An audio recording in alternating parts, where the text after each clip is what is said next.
Otep à tous, bien-aimés frères et sœurs. Je veux aborder une question que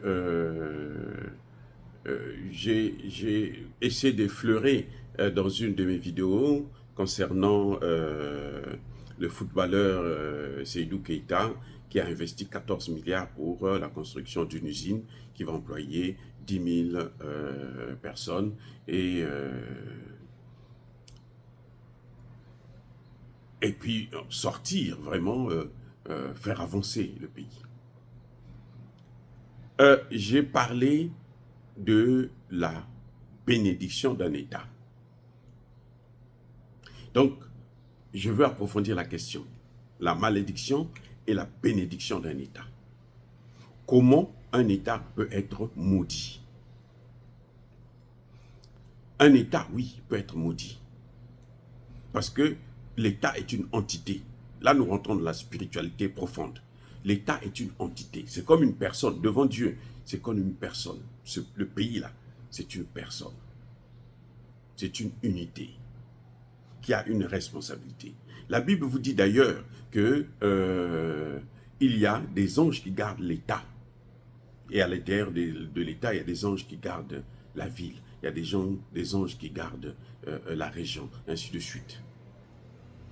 Donc, un État peut être maudit comme il peut être béni. Alors, commençons d'abord par la mauvaise nouvelle. Comment un État peut être maudit? Comment, en d'autres termes, un pays peut être maudit? C'est pour ça que vous voyez qu'il y a des pays, ils ont des ressources. En Afrique, par exemple, ce sont les pays les plus riches en sous-sol. Mais ils n'avancent pas, ils sont les plus pauvres. La population est la plus pauvre. Vous voyez? Moi, je ne crois pas à la malédiction des matières premières. Non, ça n'existe pas, c'est faux.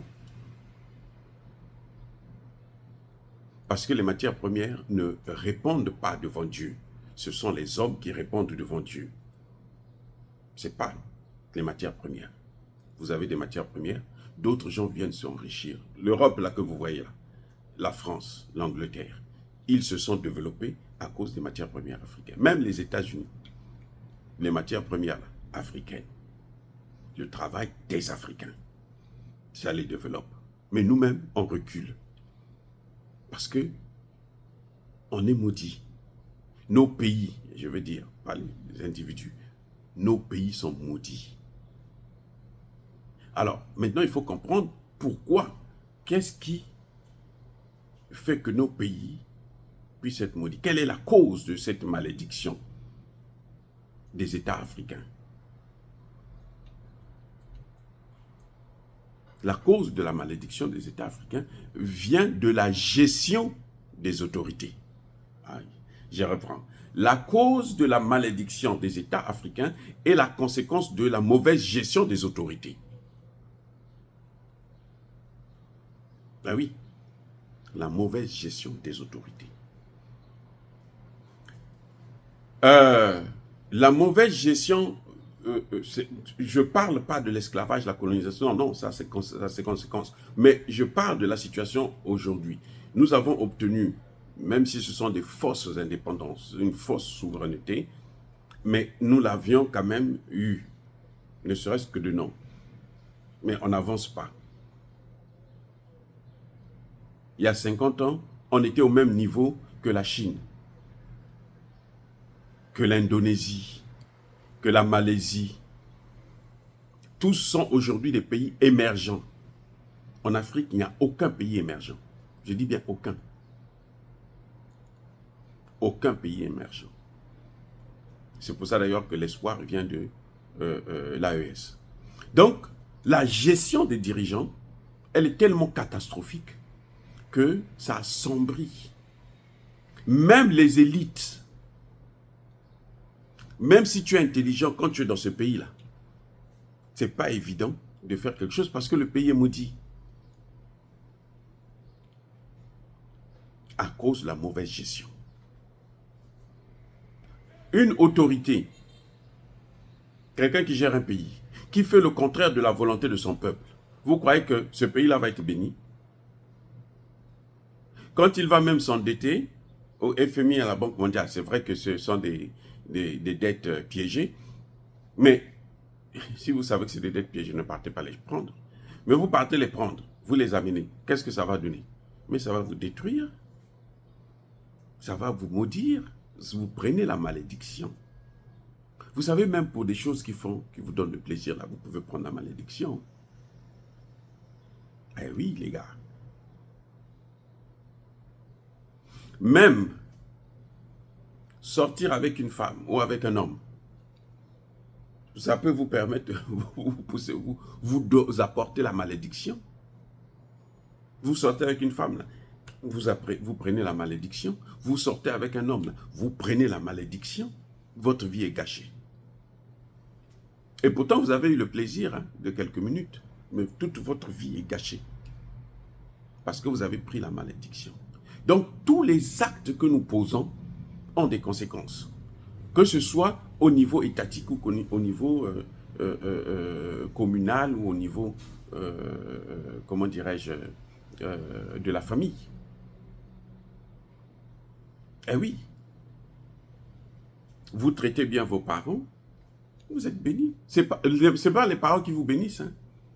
C'est Dieu qui vous bénit. Parce que vous traitez bien vos parents. Vous avez les moyens pour nourrir votre famille. Vous ne le faites pas. Vous attirez la malédiction sur vous. Vous attirez la malédiction sur toute la famille. C'est pareil pour un État. À partir du moment où les dirigeants passent leur temps à prendre l'argent, mettre dans les poches, à nourrir le tribalisme,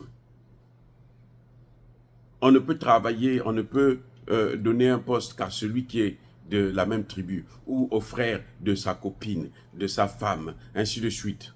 Mais vous attirez quoi? La malédiction.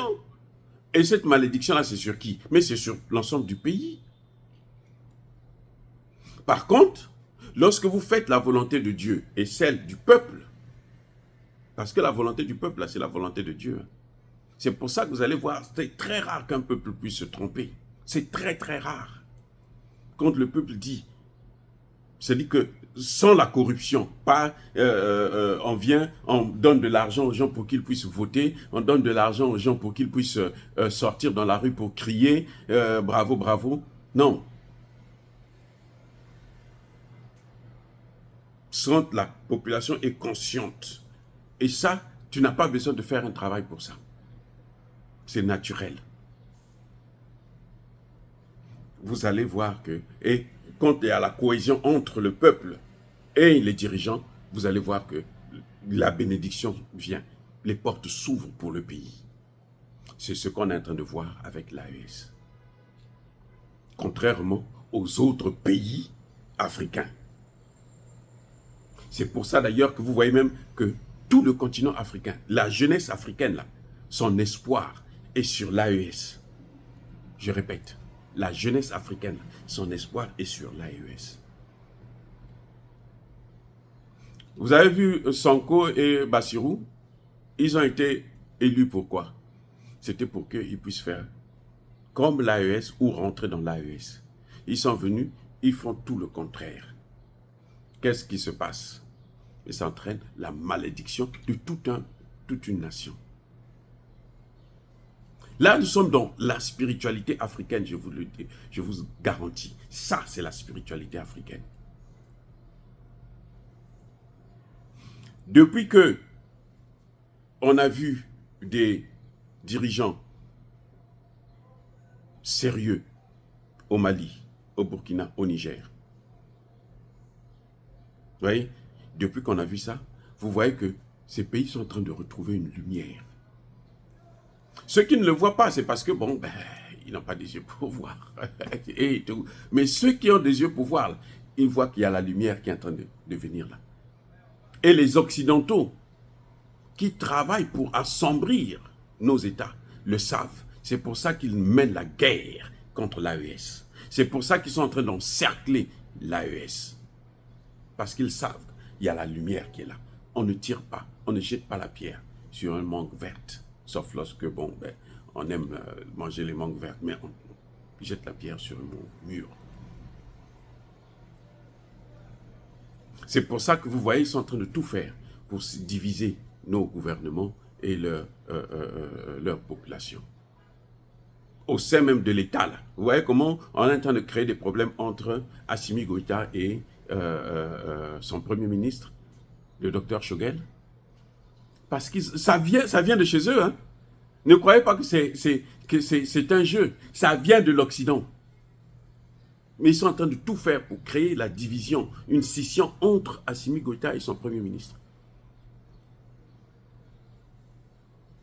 Ils sont en train de créer, de se battre pour créer des problèmes entre la base, c'est-à-dire le peuple et le gouvernement, dans les 3 pays de l'AES. C'est ça leur objectif actuellement. Mais comme les dirigeants sont, j'allais dire, les choses de leur peuple, oui, les dirigeants font la volonté de leur peuple, ils sont intouchables. Et vous allez remarquer, hein, vous allez le voir, regardez, il n'y a pas des pays africains qui sont attaqués sur tous les plans, militairement, spirituellement, financièrement, comme les pays de l'AES. Vous voyez les sanctions, vous voyez le terrorisme, militairement là, d'abord le terrorisme. Le terrorisme est alimenté par qui? Mais par les Occidentaux. Donc la guerre que l'AES est en train de mener, c'est contre qui? Mais c'est contre les Occidentaux. Mais ils ont du succès? Non. Tant que ces dirigeants vont rester dans cette ligne de conduite-là, ils vont rester unis avec entre eux d'abord au sein du gouvernement et avec leur peuple, vous allez voir qu'ils vont avoir, mais attendez, que 1000 tombent à mon côté, 10 000 tombent sur ma droite, là, je ne serai jamais atteint. Eh oui, ça dit que ça ne se pratique pas seulement au niveau individuel, mais ça se pratique au niveau étatique. C'est ça qu'ils ont enlevé dans notre spiritualité, pour nous amener la pourriture que nous ne comprenons pas. Les gens sont là, regardez au Congo démocratique, il y a plus d'églises de réveil que d'écoles. Parce qu'on a fait du nom de Jésus un fonds de commerce. Tu n'as pas de travail, tu as besoin d'argent, ben tu crées une église et tu vas escroquer le monde. Mais qu'est-ce qui se passe? La malédiction vient sur le pays. La malédiction vient sur le pays. C'est pour ça que vous avez ce que vous voyez à l'Est là. Il n'y a pas que l'aspect purement militaire, il y a l'aspect aussi spirituel. Et nous devrons reconnaître cet aspect-là. Regardez, vous avez un parlement, des parlementaires qui gagnent 33 000 dollars américains par mois au Congo démocratique. Le soldat simple là qui va se battre, qui met sa vie en danger, il n'a même pas 300 dollars américains par mois. Vous ne voyez pas qu'il y a une trop grande injustice? Et vous pensez qu'un tel pays va être béni? Le président peut prier toute la journée. Ça ne va rien faire. Il peut passer son temps à prier là. Ça ne va rien rapporter. Vous voyez, ils sont tous des pasteurs maintenant parce qu'ils pensent que c'est ça qui va. Non, le pasteur ne bénit pas. Il n'y a aucun pasteur au monde qui bénit. Celui qui bénit, c'est Dieu. Attends, je reprends. Il n'y a aucun pasteur, aucun imam qui bénit. Celui qui bénit, c'est Dieu. Parce que devant Dieu, là, le pasteur là, va rendre ses comptes. L'imam va rendre ses comptes. Vous allez rendre des comptes. Et il n'y aura pas de faveur que non, lui, il était pasteur, donc il y a la complaisance. Non, avec Dieu, il n'y a pas de complaisance. On nous traite tous de la même façon. Chacun doit payer de ses responsabilités. Vous voyez, Tshisekedi, le peuple lui dit, vas-y en Russie, va nous signer les accords avec la Russie. Ce problème-là serait déjà, même dès le premier mandat de Tshisekedi, s'il l'avait fait, ce problème serait déjà résolu à l'Est. Il ne le fait pas. Vous croyez que ça va entraîner quoi? Ça va entraîner la malédiction. Il préfère courir en Israël pour aller faire je ne sais quoi, aller au mur de lamentation, aller planifier. C'est un mur qui a été construit par des hommes, pas par Dieu. Attendez, soyons sérieux. C'est un mur qui a été construit par des hommes. Ce n'est pas par Dieu. Donc si vous pensez que c'est là-bas que vous allez avoir la résolution de vos problèmes, alors que le peuple vous dit, voici ce que nous voulons, monsieur. Faites-nous partir la MONUSCO, là. Il est là, tergiversé. 2 ans, ça fait déjà 2 ans que la MONUSCO devrait partir. Ils sont encore là. On fait partir 100 soldats, ou 1000 sur 20 000. Vous avez fait quoi? Vous n'avez rien fait. Et tout ça parce que le président contourne la volonté de son peuple. On lui dit, va en Russie, il va en Arabie Saoudite acheter des armes. Mais l'Arabie Saoudite n'est pas un grand producteur d'armes. L'Arabie Saoudite elle-même, le Qatar, là, il s'équipe aux États-Unis. Et les États-Unis ont dit, il ne faut pas vous vendre des armes létales. Vous allez faire quoi? On dit, va voir la Russie. Il va en Turquie. Ah, c'est en Turquie. Il va sauter. Oui, Erdogan, c'est un businessman. C'est différent. Il n'a pas, lui, il veut l'argent. C'est l'Empire ottoman. Ce sont les descendants. Et oui, ils ont dominé le monde. Et ils veulent toujours dominer le monde. Les seuls qui n'ont jamais fait du mal à l'Afrique. Aucun pays africain n'a été colonisé par la Russie. Aucun. Jusqu'à preuve de contraire. Le peuple dit, vas-y là. Il trouve que le peuple se trompe. Quand le peuple vote pour lui, non, ça, il n'y a pas d'erreur. Hein. Là, c'est bien. Là, le peuple a lui. Ce peuple qui a voté pour toi, il te dit, nous voulons ça. C'est comme dans d'autres pays africains. Ils se disent, nous sommes élus démocratiquement. Mais vous ne faites pas la volonté du peuple. Vous faites que faire souffrir, martyriser ce peuple-là. Vous croyez que le pays là va être béni? Non, c'est faux. Si on vous dit ça, on vous a trompé. Donc voilà ce qu'on appelle la malédiction d'un État, d'une nation, ou la bénédiction d'une nation. Vous avez des exemples clairs de la bénédiction, c'est l'AES. Les hommes d'affaires investissent dans leur pays. Mais les Burkinabés ne sont pas plus riches que les dirigeants là, africains, qui sont d'ailleurs poursuivis pour des biens mal acquis en France. Je condamne ça, c'est clair, parce que ce n'est pas l'argent des Français. Ils n'ont rien à voir, ils n'ont aucun droit de juger nos autorités. Mais je dis, je parle de ce phénomène-là pour voir. Ils ont de l'argent pour aller acheter des maisons en Europe, mais ils n'ont pas de l'argent pour créer des entreprises en Afrique. Vous ne voyez pas que ça attire la malédiction? Et vous avez des populations qui soutiennent de tels dirigeants. Ils les acclament là. Ils sont là, il faut qu'ils les acclament. Ça entraîne la malédiction. À partir du moment où le peuple prend conscience de sa responsabilité. Quand ça ne va pas, il se lève, il dit non, stop, arrêtez avec ça. Nous ne voulons pas de ça. Monsieur le Président, ne faites pas ça. On l'a vu au Mali, on l'a vu au Burkina, on l'a vu au Niger. On voit maintenant que ça est en train de s'élever. Les Tchadiens ont demandé que leur président aille en Russie. Il est allé en Russie. Il a fait venir les Russes. Vous voyez que le pays est en train de s'ouvrir maintenant. Vous voyez que le pays a maintenant un avenir. On dit quitter les mêmes gens qui passent leur temps à nous faire des guerres. C'est tout. Oh, bien-aimés frères et sœurs, soyez bénis, abondamment bénis par le Dieu des Kémites. Là, nous sommes dans la spiritualité, par nos ancêtres angélisés, par... voilà. Donc, mais, attendez. Tous ceux qui persécutent le continent africain, le pillent et le déstabilisent, qu'ils soient africains, qu'ils soient noirs, blancs, chinois, arabes, juifs, indiens, ou qui qu'ils soient punis, maudits, foudroyés, neutralisés, écrasés, effacés par le Dieu des Kémites et par nos ancêtres angélisés. Vive l'Afrique éternelle, je dis et j'assume.